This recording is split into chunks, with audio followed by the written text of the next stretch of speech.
আপনি যখন ঘরের বাইরে থাকেন তখন কেউ আপনার বাবাকে চেনে না, কেউ আপনার মাকেও চেনে না। মানুষ শুধু একজনকেই দেখে, আপনাকে। আজ একটি প্রশ্ন দিয়ে শুরু করি। আপনার ঘর কেমন মানুষ তৈরি করছে? অদ্ভুত প্রশ্ন, তাই না? আমরা জানি ঘর মানুষকে আশ্রয় দেয়, বৃষ্টি থেকে বাঁচায়, রোদ থেকে বাঁচায়, ক্লান্ত শরীরকে বিশ্রাম দেয়।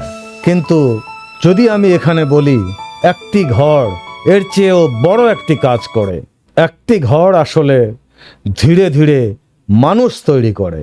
ইট, সিমেন্ট, রং, কাঠ এসব দিয়ে বাড়ি তৈরি হয়, আমরা সবাই জানি। কিন্তু একটি ঘর অন্য কিছু দিয়ে তৈরি হয়।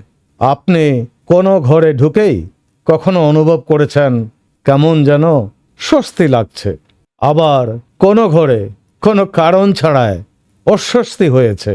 কেউ কিছু বলেনি, কেউ কিছু করেনি, তবুও কেন জানি মনে হয়েছে এই ঘরে কিছু একটা আলাদা। কেন এমন হয়? কারণ প্রতিটি ঘরের একটি অদৃশ্য আবহাওয়া থাকে, যেটা কখনোই চোখে দেখা যায় না, কিন্তু সহজেই অনুভব করা যায়। কিছু ঘরে কথা বলার আগে মানুষ একটু থামে, আর কিছু ঘরে কথা শেষ হওয়ার অপেক্ষায় করা হয় না। কিছু ঘরে নীরবতা শান্তির, আবার কিছু ঘরে নীরবতা ভয়ের। কিছু ঘরে বারবার ফিরে আসতে ইচ্ছে করে, আবার কিছু ঘরে থাকতেই মন চায় না। অদ্ভুত বিষয় হলো এইসব কোনো নিয়ম লিখে হয় না, কেউ কোনো নোটিশ দেওয়ালে টাঙিয়ে রাখে না। তবুও দিনের পর দিন, বছরের পর বছর একটি ঘর নিজের মতো করে একটি পরিবেশ গড়ে তোলে। আর যারা প্রতিদিন সেই ঘরের ভেতরে বাঁচে তারা ধীরে ধীরে সেই ঘরের রঙে রঙিন হয়ে যায়। আসসালামু আলাইকুম ওয়া রাহমাতুল্লাহি ওয়া বারাকাতুহু। আপনারা দেখছেন বিল্ড দ্য নেশন।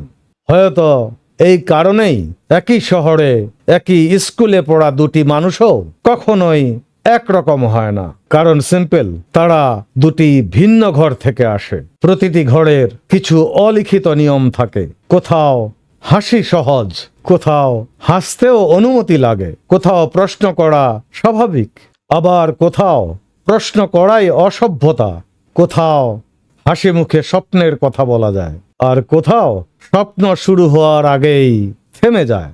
অদ্ভুত বিষয় হলো এই নিয়মগুলো কেউ লিখে দেয় না, তবুও সবাই মেনে চলতে শুরু করে।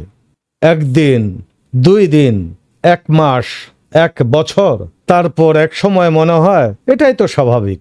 ঠিক তখনই একটি ঘর শুধু থাকার জায়গা থাকে না, ধীরে ধীরে সে মানুষের ভেতর নিজের ছাপ রেখে যায়। হয়তো এই কারণে কিছু মানুষ যেখানেই যায় আলো নিয়ে যায়, আবার কিছু মানুষ অজান্তেই অস্থিরতা নিয়ে যায়। কেউ সেটা ইচ্ছে করে করে না, কারণ আমরা শুধু একটি ঠিকানা নিয়ে বড় হই না, আমরা একটি ঘরের অলিখিত নিয়মের মধ্যেও বড় হই। আর সেই অলিখিত নিয়মগুলোর আরো একটি নাম আছে, সেই নামটি একটি ঘরের ভাষা।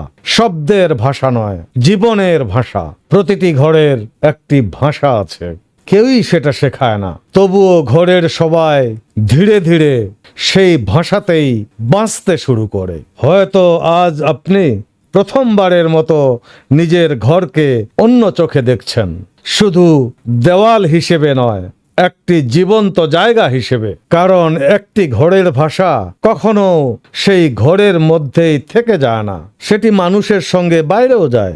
আজ যে ঘরে একটি শিশু বড় হচ্ছে, আগামীকাল সেই মানুষই আরেকটি ঘর গড়বে, তারপর আরো একটি পরিবার, আরো কিছু মানুষ।